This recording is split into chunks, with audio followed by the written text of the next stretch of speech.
전능하사 천지를 만드신 하나님 아버지를 영광하사오며 그의 아들 주 예수 그리스도를 믿사오니 이는 성령을 잉태하사 동정녀마리아에게 나시고 본디오 빌라도에게 고난을 받사 십자가에 못 박혀 죽으시고 장사한 사흘 만에 죽은 자 가운데서 살아나시며 하늘로서 전능하신 하나님의 편에 계시다. 저희로서 산 자와 죽은 자를 심판하러 오시라.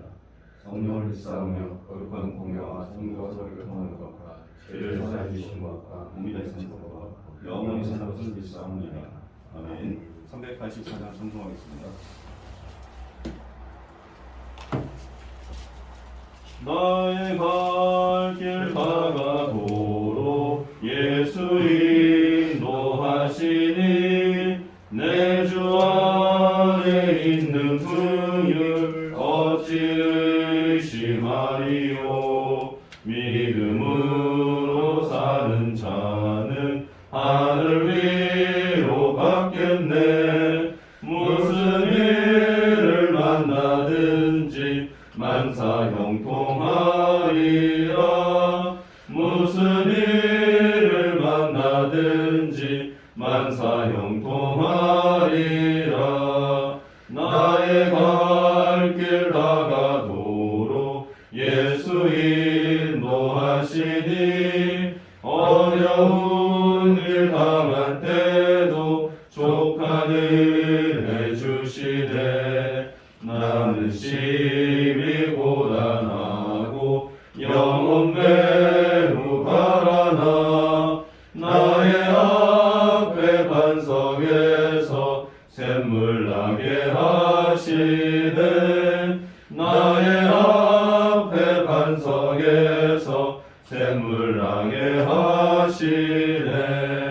나의 갈 길 다가도록 예수 인도하시니 그의 사랑 어찌 큰지 말로 할 수 없도다. 성령 감화 받은 영혼 하늘 날아갈 때에 영영 부를 나의 찬송 예수 인도하셨네. 영영 부를 나의 찬송 예수 인도하셨네. 아멘. 고린도후서 12장 7절에서 10절입니다. 고린도후서 12장 7절에서 10절입니다. 기도하겠습니다. 여러 계시를 받은 것이 지극히 크므로 너무 자만하지 않게 하시려고 내 육체에 가시 곧 사탄의 사자를 주셨으니 이는 나를 쳐서 너무 자만하지 않게 하려 하심이라. 이것이 내게 허락하기 위하여 내가 세번 주께 간구하였더니 나에게 이르시기를 내 은혜가 내게 족하도다. 이는 내 능력이 약한 데서 온전하여 짐이다 하신지라. 그러므로 도리어 크게 기뻐함으로 나의 여러 약한 것들에 대하여 자랑하리니 이는 그리스도의 능력이 내게 머물게 하려 합니다. 같이 읽겠습니다. 그러므로 내가 그리스도를 위하여 약한 것들과 능력과 궁핍과 박해와 원고를 기뻐하니 이는 내가 약한 것들에 강함이라. 아멘. 가시와 함께 온 기쁨이라는 제목으로 하나님 말씀 전하겠습니다.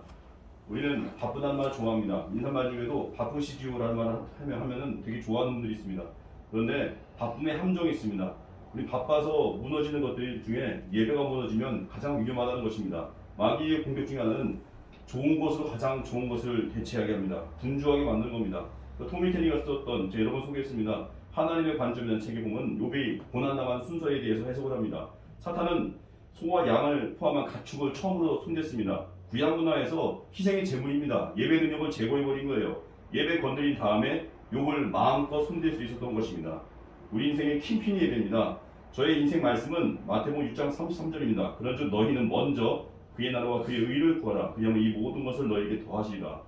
이 구절 핵심은 먼저입니다. 예수 믿는 사람들은 다 하나님 나라 구합니다. 예수 믿는 사람들 전도 좋아합니다. 그런데 먼저이지 않은 사람이 너무 많습니다. 먼저가 핵심이라는 거예요. 힘들어도 먼저 예배, 힘들어도 기도, 힘들어도 선교할 때 나머지 모든 게 풀린다는 겁니다. 오늘 이 바울의 가시통에서 이 먼저의 관점, 약함으로 인해서 먼저 하나님을 찾게 된다는 그 관점에서 두 가지 메시지 증거하겠습니다. 첫 번째, 가시와 함께 온 기쁨입니다.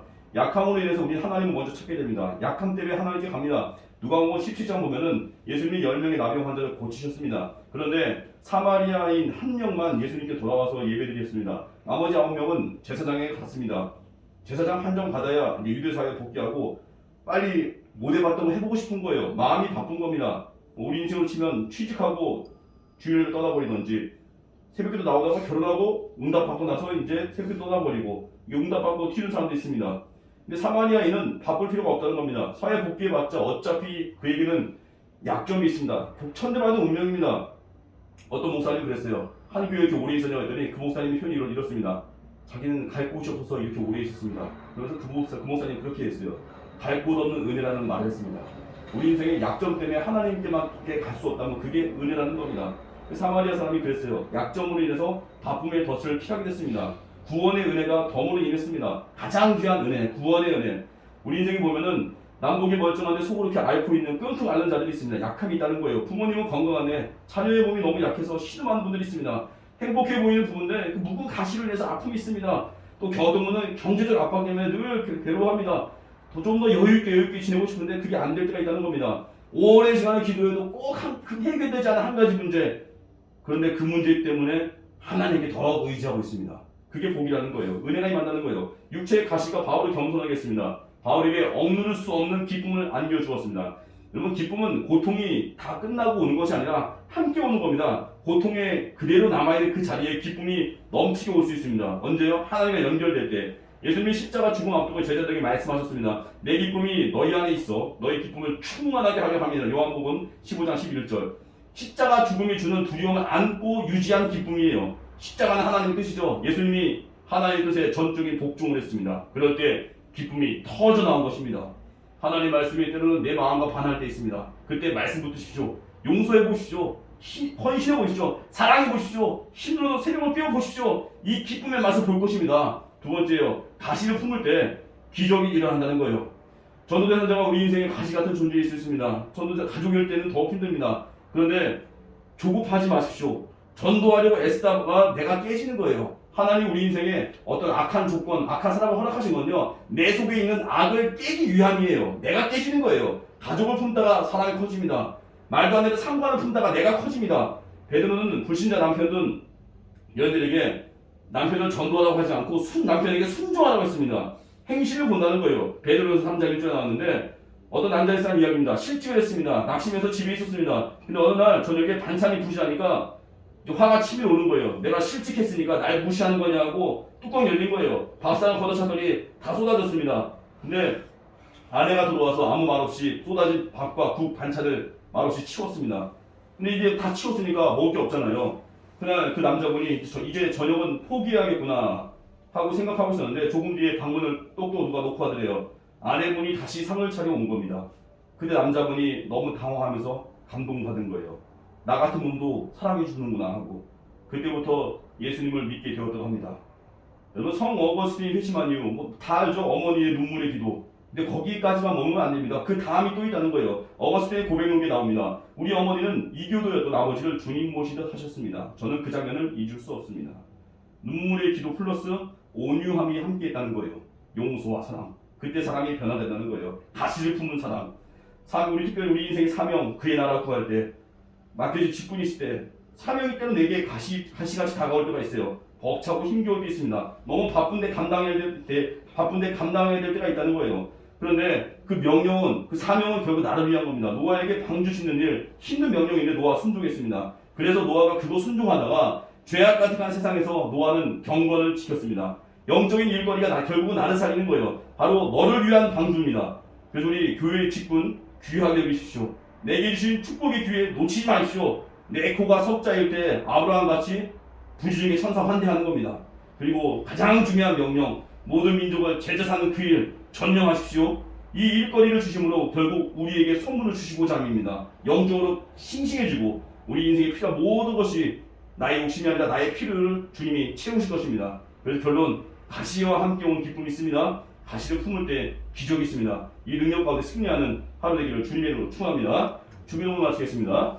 하늘에 계신 우리 아버지여, 이름이 거룩히 여김을 받으시며 나라의 영광이시며 뜻이 하늘에서 이루어진 것 같이 땅에서도 이루어지이다.